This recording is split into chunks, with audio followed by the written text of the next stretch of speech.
Jean-Seb, cette entrée en matière par le Rove, là, dans la banlieue marseillaise, on va dire. Rentrer dans la Provence. Ouais, alors, bien quelle sûr. Provence? La Provence de Pagnol, que Pagnol a filmé, la Provence que Giono a écrite, que Van Gogh a peint, ou Cézanne, ou la Provence que Peter Mayle a décrite avec humour. En attendant, d'un point de vue agricole, la Provence, c'est une vraie terre importante en France, cette région PACA.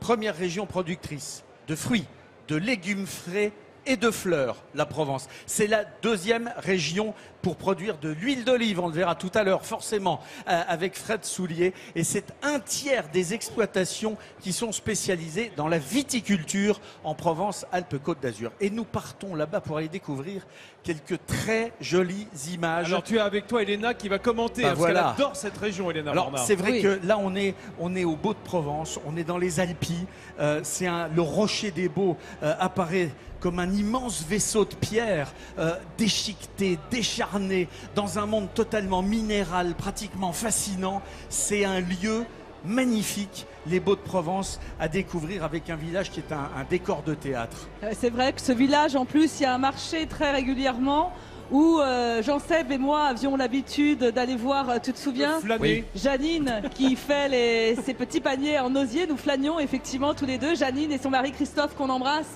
Bah oui, forcément. Donc voilà, ça c'est au pied de la colline, justement au cœur du village. Et puis c'est le terroir de l'huile d'olive de la vallée des Baux. Exactement, c'est celle-là qui a c'est Saint-Rémy de Provence. Saint-Rémy de Provence, c'est un endroit absolument magnifique aussi. On est encore dans les contreforts des Alpilles, c'est 2300 ans d'histoire. Saint-Rémy de Provence, les hommes se sont installés là-bas au débouché des principaux défilés des Alpilles. C'était un point de passage obligé au Moyen-Âge, et on a développé là-bas la culture de la vigne, la culture de l'amandier, la culture de l'olivier autour de ce village absolument sublime où Vincent Van Gogh est passé. Et là-bas aussi, nous avons des souvenirs. Bah oui. Le marché. Et là-bas, on achetait plutôt des savons. Voilà, et c'est vrai, des savons. Et les petites ruelles au bout desquelles vous trouvez des petites places qui sont cachées. Il faut absolument s'y asseoir, déguster ce qu'on nous sert sur la table, à l'ombre des platanes. C'était pas merveilleux?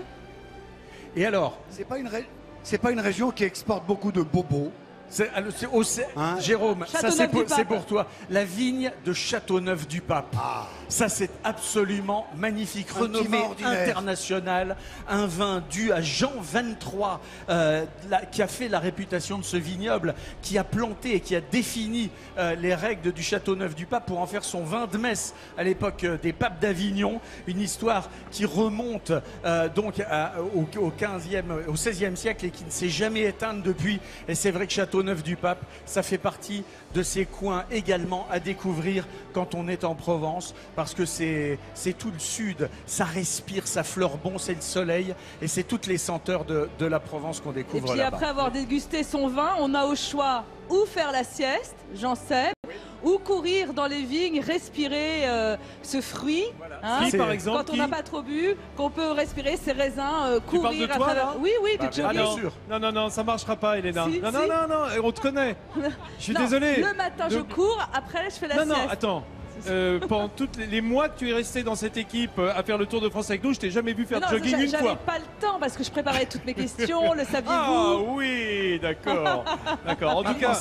Elle en parle avec beaucoup de passion parce que tu t'es mariée dans cette région, Elena. Alors effectivement, je me suis mariée un tout petit peu plus à l'est, dans le Haut-Var, dans un petit village qui s'appelle Tourtour. Oh, il y a une photo qui vaut cher. Oui, voilà.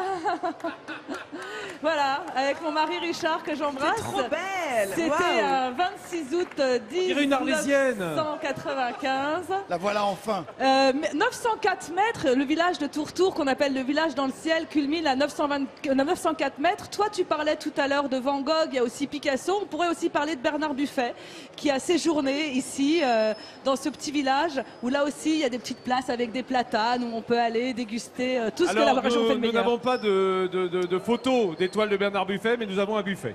Ce qui est déjà bien, un buffet bien garni. Ouais, voilà, non, mais pour dire, on a des images quand même. Ouais. Non, mais vous aviez la plus belle image que j'ai été très émue de revoir ici. C'est vrai, tu es une toile magnifique. Tu parles du midi sans Tu pourrais dire que j'ai pas changé. Comment? Tu pourrais dire que tu n'as pas changé. Mes amis... J'ai pas compris. Votre mari, c'était lui? Alors, lui, c'est mon pointillé de tout le temps. Mon mari était sur la photo. Ah, il c'est est pas lui. toujours. Non, c'est pas celui-là. D'accord. Lui, c'est juste pour les siestes, les balades, voilà. Voilà. Ça va, ça y est? Vous Je vais avez pris passer- des notes chez vous? Non, mais je vais passer Non, mais pour- c'est la chronique People est passée maintenant, Non, ça y est? Je vais passer pour une femme horrible. Non, non. Ça s'est passé ce mariage le 26 août 95 et nous sommes toujours très amoureux. Voilà. Ça, on préfère ici sur Salon d'Agriculture.